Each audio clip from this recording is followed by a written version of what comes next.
성탄절은 산타 할아버지가 오신 날이 아니고 예수님이 탄생하는 날입니다. 그래서 예수님이 탄생한 날은 왜 그렇게 특별한 것이기에 우리가 이 날을 이렇게 기념하고 또 축하하는지, 예수님 탄생의 진정한 뜻을 잠깐 한 5분 정도 우리 살펴봄으로써 크리스마스 우리 성탄절 축하를 시작하려고 합니다. 모든 인간은 탄생하잖아요. 모든 인간은 탄생합니다. 탄생한다는 것은 생물학적 의미로는 아버지의 씨, 어머니의 씨바지가 결합해서 이 세상에 태어난다는 그런 의미입니다. 물론 예수님이 참 인간이시죠. 예수님 100% 인간이십니다. 100% 인간이시기 때문에 예수님도 탄생하셨어요. 그러니까 예수님이 탄생하셨다는 것은 인간이시라 그런 이야기입니다. 그러나 예수님의 탄생은 다른 인간, 우리와 같은 인간의 탄생과는 차이가 있습니다. 예수님의 탄생은, 예수님은 어머니 마리아의 몸을 빌리거나 했지만은 아버지는 요셉이 아닙니다. 아버지는 요셉이 아닙니다. 아버지가 누굴까요?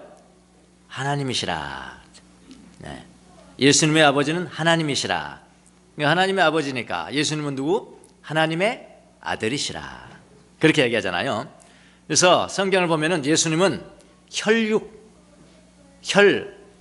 인간의, 그러니까 육신의 혈육의 씨를 잉태해서 태어난 것이 아니고 뭐로 태어났다? 성령으로 태어났다. 예수님은 성령으로 잉태된 것이다. 그래서 예수님을 태어났다고도 하지만, 이제 성탄절이에요. 태어났다고도 하지만은 예수님을 어떻게 말하느냐? 예수님은 이 땅에 오셨다. 그렇게 이야기를 하죠. 태어나기도 했지만 이 땅에 오셨다. 정확하게는 예수님은 마리아의 몸을 빌어서 이 땅에 인간으로 오신 것입니다. 그래서 예수님은 하나님의 아들이시면서 인간이시라 그런 이야기죠. 하나님의 아들이시라는 것은 뭐냐면은 하나님이시라는 겁니다. 인간의 아들이 인간이듯이 하나님의 아들은 하나님이시라는 거예요. 하나님이시면서 인간이십니다. 아주 정확하게는 죄 없으신 분, 그분은 하나님뿐인데 죄 없으신 분이 우리의 죄 때문에 죽으시기 위해서 대신 죽으시기 위해서 죽음을 경험할 수 있는 인간의 모습으로 오셨다. 이게 이제 가장 정확한 성탄의 의미죠. 자, 그런데 예수님이 왜 오셨느냐? 왜 오셨느냐를 성경에서는 이렇게 아주 분명하고 정확하게 말씀하고 계십니다. 오늘 우리가 읽은 본문 요한일서 4장 9절에 이렇게 되어 있습니다. 하나님의 사랑이 우리에게 이렇게 드러났으니, 하나님의 사랑이 우리 인간들에게 이렇게 나타났대요. 어떻게 나타나냐면은 곧 하나님께서 당신의 독생자를 세상에 보내주셔서, 예수 그리스도를 이 세상에 보내주셔서 우리로 하여금 그로 말미암아, 예수님으로 말미암아 살게 해주신 것입니다. 그러니까 하나님의 사랑이 드러난 거죠. 하나님의 사랑이 말로만 된 것이 아니고 어떻게 드러나냐면 예수님을 보내셨단 말이에요. 그 다음에 10절에 보니까 또 사랑은 여기 있으니, 곧 우리가 하나님을 사랑하는 것이 아니라, 우리는 하나님 사랑할 수 없습니다. 사랑할 수 없게 돼 있어요. 우리가 먼저 하나님을 사랑한 게 아니에요. 하나님께서 우리를 사랑하셔서, 하나님 먼저 우리를 사랑하셔서 무엇을 하셨느냐? 당신의 아들을 보내주시고 우리의 죄를 속하여 주시려고 속죄 제물이 되게 해주신 것입니다. 그러니까 하나님의 사랑은 말로만의 사랑이 아니고 아주 구체적으로 행동으로 나타나셨죠. 독생자 예수 그리스도를 이 땅에 보내주시고, 그분이 십자가에 못 박혀 죽으신 것은 무엇 때문에? 우리의 죄를 용서하는 속죄 제물로 돌아가셨다. 그래서 이게 하나님의 사랑이다. 그러니까 속죄 제물은 십자가에서 드려진 거야. 그러니까 십자가는 하나님의 사랑이 100%입니다. 100% 드러나는 것이에요. 그러니까 십자가를 빼고 하나님의 사랑을 논하는 다 가짜입니다. 사랑이 얼마나 남용되고 오용됩니까? 성경에서 말하는 사랑은 십자가를 빼면 그 사랑을 말할 수 없어요. 이렇게 이야기를 하고 있습니다.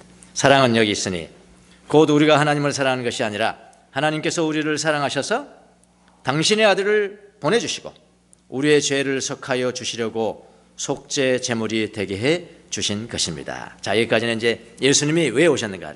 11절에 보니까 그럼 우리 어떻게 살아야 되냐. 예수님을 우리의 가슴 가운데 품고 우리 영혼 가운데 품고 살아가는 속죄 제물의 효과를 본 우리는 어떻게 살아가야 되냐. 사랑하는 여러분, 하나님께서 이렇게까지 우리를 사랑하셨으니, 하나님 우리를 이렇게 사랑하셨으니까 이제는 우리도 서로 사랑해야 합니다. 그렇게 성경은 이야기를 하네요. 하나님이 우리를 사랑하셔서 예수님이 오신 것입니다. 그러니까 성탄절은 뭐예요? 하나님이 우리를 사랑하셨다는 것을 다시 한번 기억하고 체험하고 그렇게 기억하고 지내는 날이 성탄절이죠. 하나님이 우리를 사랑하셔서 예수님이 오신 것입니다. 우리를 사랑하셔서 아들이신 예수 그리스도가 우리를 위해서 속죄 제물이 되셨습니다. 그리고 하나님이 우리를 그렇게 사랑하셨으니까 우리는 이제 어떻게 하냐? 하나님의 사랑으로 서로 사랑해야 된다. 아주 간단합니다. 예, 하나님 우리를 사랑하셨으니 그 사랑으로 우리가 다 우리의 형제 자매를 사랑해야 된다. 그래서 예수 그리스도의 사랑이 우리 안에 들어오면은 우리는 그 사랑에 우리의 마음을 열어드려야 되고 그 사랑이 우리를 통해서 펼쳐나가도록 퍼져나가도록. 이 그리스도의 사명이, 그리스도인들의 사명. 그러니까 예수님은 믿지만은 그리스도의 사랑이 우리를 통해서 이렇게 다른 사람에게 전념시키고 흘러나가지 않는다면은 내가 예수 믿는 것인가? 예수님 내 안에 있는 것인가? 그걸 다시 한번 생각을 해봐야 돼요. 하나님의 사랑을 우리가 받아들였다면은 그 사랑에 우리의 마음을 열고 우리의 전 인격이 하나님의 사랑으로 이렇게 좀 이렇게 젖어들어. 그래야지 우리를 통해서 하나님의 사랑이 드러나는 것이거든요. 그래서 성탄절은 하나님이 우리를 얼마나 사랑하셨는가를 기억하는 날이에요. 산타 할아버지 선물 기다리는 날이 아니고 성탄절은 뭐냐면은 하나님이 우리를 얼마나 사랑하셨는가를 기억하는 날이다. 그리고 예수님이 우리의 죄를 위해서 속죄 제사 죽으셨다. 예수님이 우리 죄 때문에, 내 죄 때문에 죽으셨다. 속죄 제사를 드렸다는 것을 기억하는 날이고요. 그러니까 기억한다는 것은 되살리는 거거든요. 매일 기억하면은 매일 되살리잖아요. 매일 되살리는 거예요. 되살리는 겁니다. 그리고 믿음으로 우리는 그 사랑을 우리 마음 가운데 받아들이고 우리를 통해서 하나님의 그 사랑이 이웃으로 퍼져나가게 하는 것, 그것이 그리스도인의 사명입니다. 그러니까요, 예수 믿는 거, 예수 믿고 어떻게 살아야 되는가, 이건 한 단어로 다 정의가 되는 거예요. 그게 뭐예요? 사랑이에요. 사랑. 예. 믿고 사랑하고 사랑을 받아들이고 사랑의 문 열고 그 문 열은 그 사랑을 이제 형제 자매에게 똑같이 전파하고 행하고 우리 가는 거예요. 일하는 거 아니에요. 그건 그 다음에 문제라고요. 열심히 일하고 헌신하고 그건 다음에 문제라니까요. 가장 중요한 문제 뭐라고요? 사랑이라고요.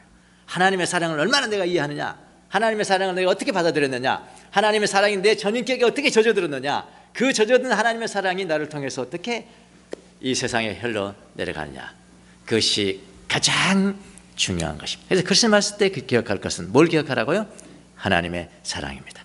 하나님이 여러분을 사랑하셨으니 그 사랑으로 여러분이 이웃을 사랑하는 것이 마땅합니다. 이 크리스마스를 다시 한번 하나님이 우리를 향한 그 사랑을 기념하는 그런 날이 될 수 있게 되기를 바랍니다. 기도하겠습니다. 하나님 감사합니다. 하나님께